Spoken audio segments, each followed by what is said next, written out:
by Cachicha. Vamos a ver si el audio se Buenos resuelve. días. Ahora sí. Adelante, hermano, cuéntanos. Un placer estar acá. Bueno, muy bien, las cosas están bastante interesantes en los Estados Unidos. Cuando pensábamos que la lucha y la batalla por la Casa Blanca en noviembre no podía ponerse más emocionante, se abre un nuevo capítulo. Este viernes muere una de las juezas del Tribunal Supremo de los Estados Unidos, la señora Ruth Bader Ginsburg. Era una voz muy importante y bueno, tenía mucha relevancia desde el punto de vista ideológico, porque en lugar a dudas ella representaba obviamente a los liberales, ¿no? Y tenía gran arraigo con la juventud y con los grupos sociales, y era un ícono de los Estados Unidos. Entonces, esto ha traído todo un remolino político, y bueno, la política de Washington tiene que replantearse en este momento, empezar un juego de estrategias, y bueno, la verdad es que hay mucha incertidumbre, pero al mismo tiempo también hay mucha prisa por lograr esta nominación. Yo diría que, por supuesto, ya los partidos políticos empezaron sus pugnas y el debate interno inició desde el mismo momento de la muerte de esta señora. Y bueno, pienso que desde que Donald Trump inició su administración en la Casa Blanca ya estaba preparado para este momento. Y ustedes se preguntarán por qué. La realidad es que esta señora por mucho tiempo ha traído problemas de salud y era algo que ya se conocía. Se ha ausentado de sus labores en varias ocasiones por algunas recaídas que ha tenido, y sin temor a equivocarme, esto es una gran oportunidad para los republicanos y evidentemente para los demócratas es un gran interés de mantener esa diferencia ideológica que se tiene en el Tribunal Supremo. Entonces yo lo veo como que los demócratas ahora mismo están muy apresurados, ¿no?, en mantener esa diferencia y en que no se nomine a una persona antes de las elecciones, mientras los republicanos están frotándose las manos, esperando que llegue este momento rápidamente para poder asegurarlo. Yo pienso que el presidente Donald Trump no quiere dejar nada al azar, no quiere dejar nada a noviembre, porque recordemos que los cargos para los jueces del Tribunal Supremo de los Estados Unidos son cargos vitalicios, es decir, estas personas no tienen presión política de que necesitan mantenerse en el cargo y por lo tanto tienen que inclinarse por un lado o por otro, tienen total independencia. Obviamente son liberales o son conservadores, pero entonces el presidente es el que lo nomina, el presidente que esté en la Casa Blanca, y el Consejo Judicial del Senado de los Estados Unidos se encarga entonces de aprobar esto, y el presidente tiene una mayoría en este órgano. Entonces tú te das cuenta que el presidente no quiere dejarlo al 3 de noviembre porque puede ser que el siguiente presidente sea otro. No creo que él está pensando que él dejará de ser presidente, pero tiene una prisa muy lógica para los republicanos, que le dan mucha importancia a este tema, porque recordemos algo, son 9 miembros y de estos 9 miembros, 5 en la actualidad son conservadores, tienen una inclinación hacia los republicanos y sus temas, su agenda política, ¿no?, su agenda temática, mientras que 4 son liberales. En este momento, con la muerte de Ruth, solo quedan 3 liberales y 5 conservadores, y con una oportunidad de oro para el presidente Donald Trump de sentar su tercer integrante en su administración. Ya lo hizo en el 2017, ya lo hizo también con Kavanaugh, y ahora entonces en este caso tiene otra oportunidad de llenar un nuevo asiento que sería el tercer en su administración, y esto significaría mucho para el país porque bueno, hay temas muy importantes que dependen de este Tribunal Supremo. Este Tribunal Supremo básicamente decide el futuro de la nación, porque en muchos casos terminan llegando al tribunal, y precisamente las elecciones que se están llevando a cabo este año son muy litigadas y hay muchas personas que están haciendo impugnaciones por el sistema de correo postal o por otras razones, y eventualmente es muy probable que esos casos van a llegar a ese Tribunal Supremo. Entonces la balanza está un poco inclinada a los conservadores, y pienso que los demócratas tienen más prisa por mantener esa diferencia que tenían de 5-4, y los republicanos obviamente tienen una gran oportunidad de profundizar más esa diferencia y que sea de 6-3. Giovanni, justamente por lo que acabas de decir, tradicionalmente había un switch, una persona que se inclinaba a veces o a favor de los republicanos, en este caso el ala conservadora de la derecha, el juez péndulo, y en otro caso pues hacia el ala más progresista, el ala que iba en favor de las minorías, de los grupos vulnerables, de los inmigrantes, etc.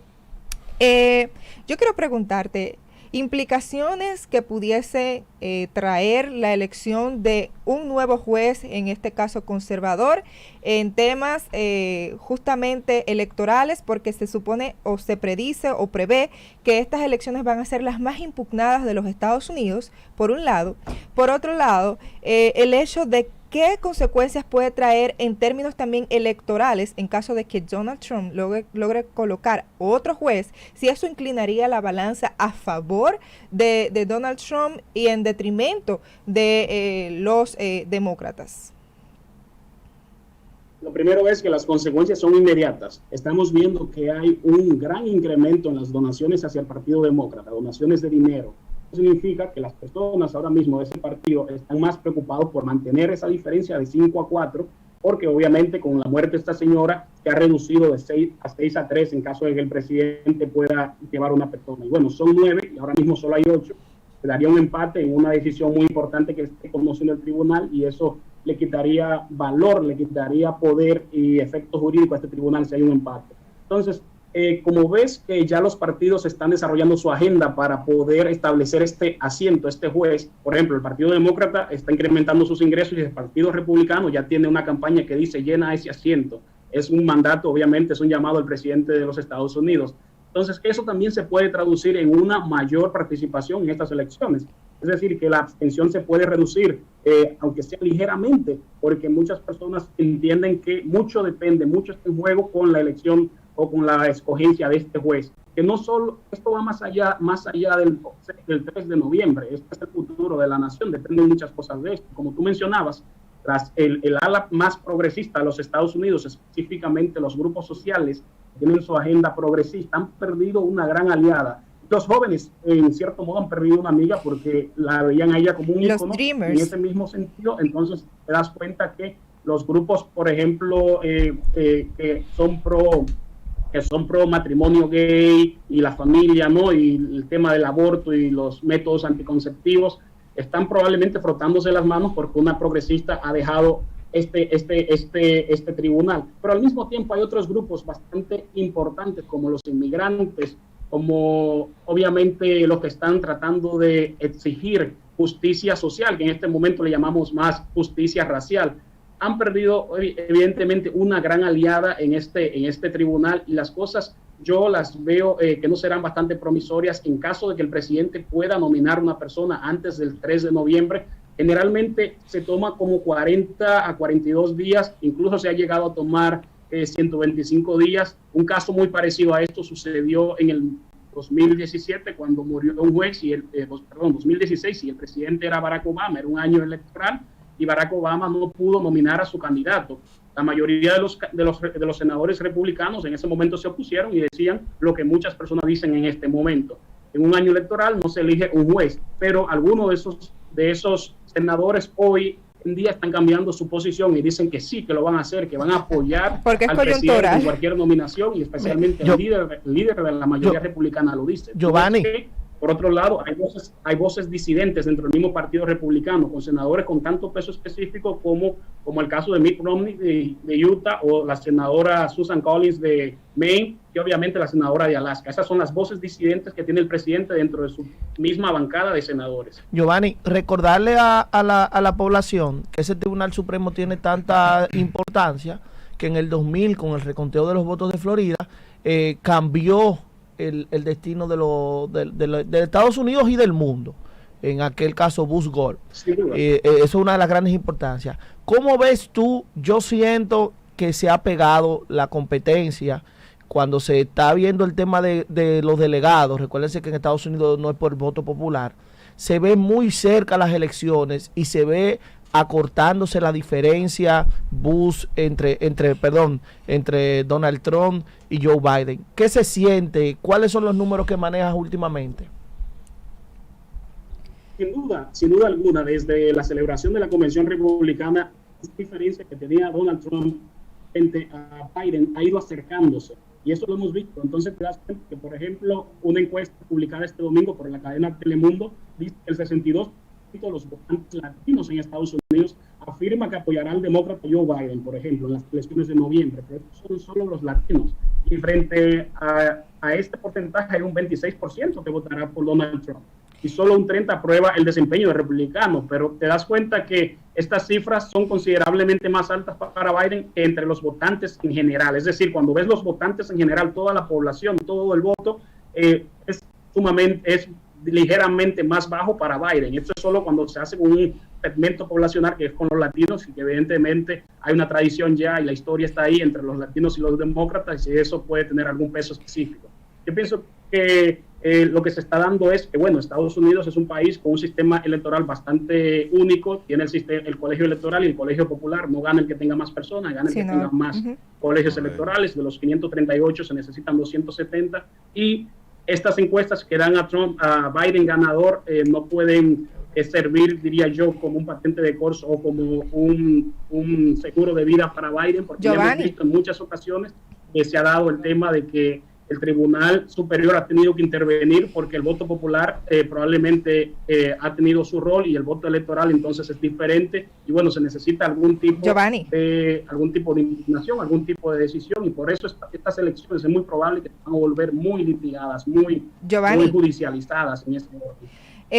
Bueno, tú mencionabas lo del voto popular, que recientemente, bueno, en el caso de Hillary Clinton ganó el voto popular y Donald Trump ganó entonces el voto de los colegios electorales. Por más de 3 millones de votos. Sí, por más de 3 millones de votos. Y por eso Donald Trump hoy es presidente de los Estados Unidos de Norteamérica. Y en eso va mi pregunta, ¿cómo están los swing states? Porque esos estados fueron los que le dieron la victoria a Donald Trump y regularmente esos estados son conservadores en el sentido de que la mayoría de sus pobladores o esos colegios electorales son caucásicos, anglosajones, nativos de los Estados Unidos. Entonces me gustaría que me mencionaras quizás cómo puedes medir cómo está la temperatura por ahí y por los swing states. Por ejemplo, Florida es uno, que en español le llamaríamos estado bisagra o estado batalla, donde se deciden las cosas, porque la inclinación la diferencia está muy cerca, ¿no?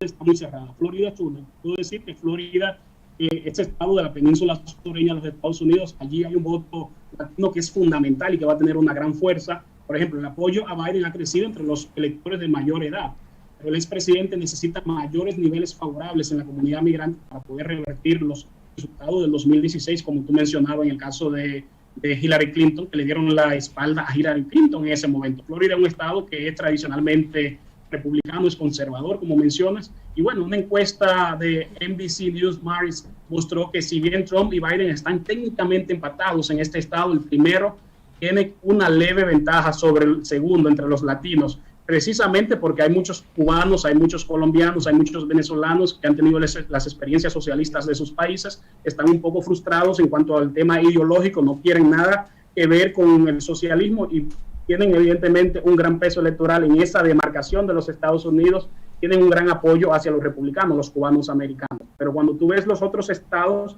la clave para que Donald Trump pueda ganar o para que Biden pueda ganar es que puedan conquistar estados como Pensilvania, Wisconsin, Michigan, Carolina del Norte, que tradicionalmente en el pasado, por ejemplo, eran demócratas,